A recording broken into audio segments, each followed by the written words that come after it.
Hello once again everyone. Today I'll be talking how to gear up quickly. But before this, I posted a video related to credit grinding. Now if you're interested in learning on how to actually get credits quickly, feel free to go ahead and check out in the description below or in the top right corner of the video. Now I'm sure most of you are struggling with gearing up, knowing how complicated closers can be when you start playing. Trust me, I've been there, it was not fun. So I am more than happy to help you all out from these 7 months of playing. Let's go ahead and start the video. Any questions that you have, I will be more than happy to answer down below. So please let me know. Now, as stated in my previous video, having many characters benefits you on the grind. It makes it much quicker to grind for materials. Not only that, you get buffs from them as well. Now, that's not the point I'm trying to make right now. The point is, when leveling characters, you need to make sure that you're actually doing the quests, because they're really useful with materials.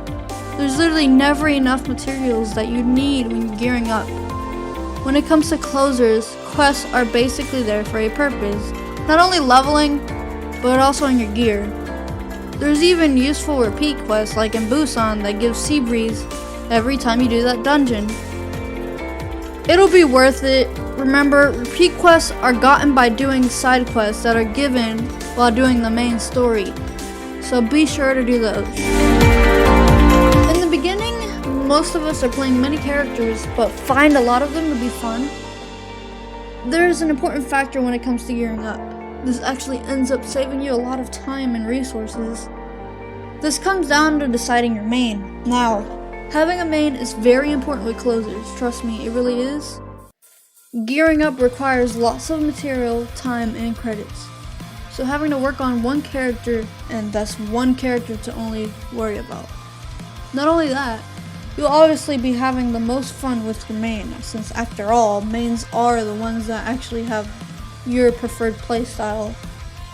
The way I look at it is, think about what makes you relate to the character on a personal level. Now that's like one of the things that you can think about when you can't decide at all. What do you like on the playstyle? Now mostly people go with this because playstyle, and that's one of the most important things that you need to know, or how you feel on the character.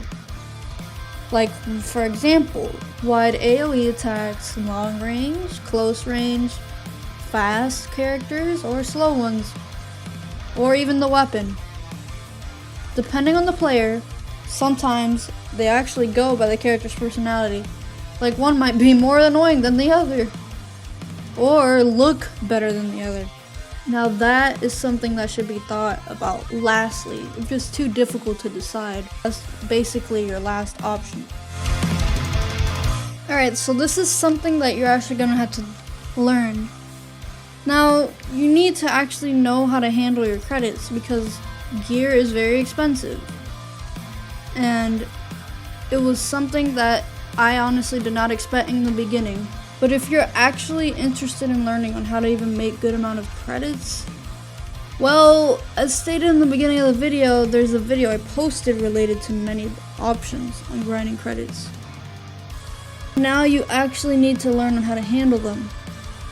When it comes to gearing up, it actually costs so much most of the time.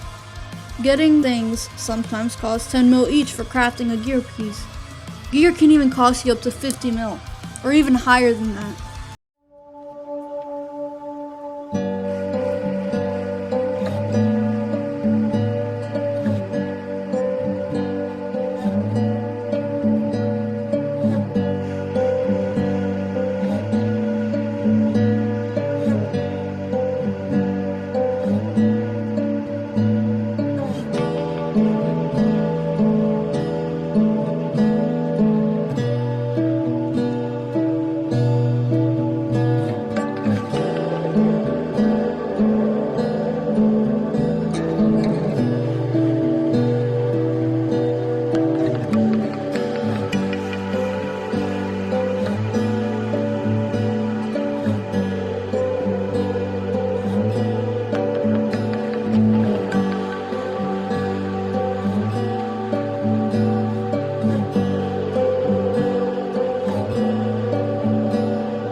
That's why you need to keep some credits, focus on gearing up.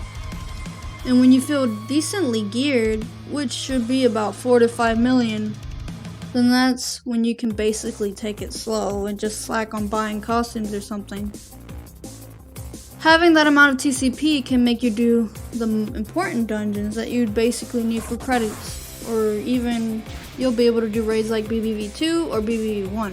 You'll at least be accepted into those raids. You cannot go alone, because normally you cannot complete it around that range. But remember that item level is a big part of that, so you need to keep your enhancements evened out. Anyway, what my friend and I actually do about this is that we put credits on a random character that we know we won't touch. Basically a bank character to keep inventory space on your main and in the shared account bank. Not only that, we basically do that because we want to purposely forget about the character, so we still have the credits remaining in the end. You'll actually end up forgetting about it and you'll have something else when you don't even know it. Or if you don't want to end up forgetting about it and you actually still want to see it there, it's best to stack on Malik boxes, crystals, gold crystals, statues, and have it in the account share bank. And if you trust yourself enough to actually not touch it, it's a good option. Buying materials. Now, to let you know, buying materials is always good for gearing up quickly. In fact, it's basically the fastest way to do it.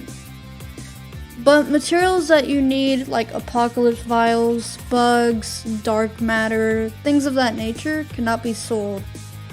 That is why grinding is still necessary for closers. If you know that there is a certain material that is selling for expensive, it's best to wait for about a few hours. Things only last 24 hours until it is removed completely from the market, until the players put it back up the next day. So make sure that you don't wait too long until it's removed from the market. Also, here's something to keep note of. If you are putting something on the market, it takes about 20 minutes to 30 until it appears on the market. It does not appear as soon as you put it up on the market. When it comes to buying materials, you need to make sure that you buy only the amount that you need, not more than what is required, unless you are using it for another character.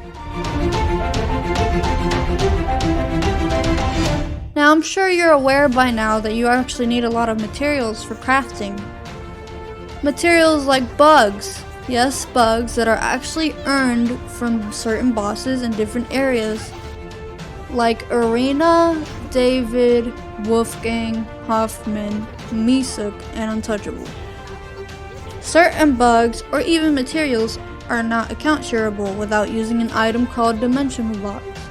There's two types of Dimensional Boxes, which is the regular and the greater versions. As you can see here, you can store up to 50 items in the regular box. In the greater box, you can store up to 100 items. You can also move gear to one character to another. That only comes to certain gear pieces that can be transferred over. To keep note of though, these boxes can actually be earned many times when events are here in code closers. Majority of the events provide these boxes. It's almost guaranteed when an event comes out, they always give these boxes out. There's videos where I was doing events and I showed you all that you can earn from these boxes. Trust me, you'll definitely need them. They can also drop in Gremory dungeons, which is located in Planar Gate or Dream Theater Reverse, on the machine on the right that's not on the stage.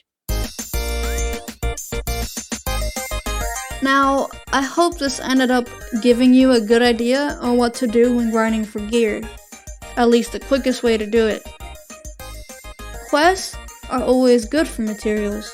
Finding your main is something that keeps you from spending or working on more than one character. Handling your credits is very important since gear itself is expensive as it is. Gremory dimensional boxes are very useful, and it's best to save as many as you can if you have other characters that can grind materials, or maybe if you want to change your main or secondary. Buying materials is the quickest way for gearing up. People who have the money do that all the time. But you need to make sure that you're using your credits wisely and don't buy more than what you need for that gear piece. If you have any questions, let me know. Thank you so much for watching. Have a safe weekend and good luck on your journey. I'll see you on the next one.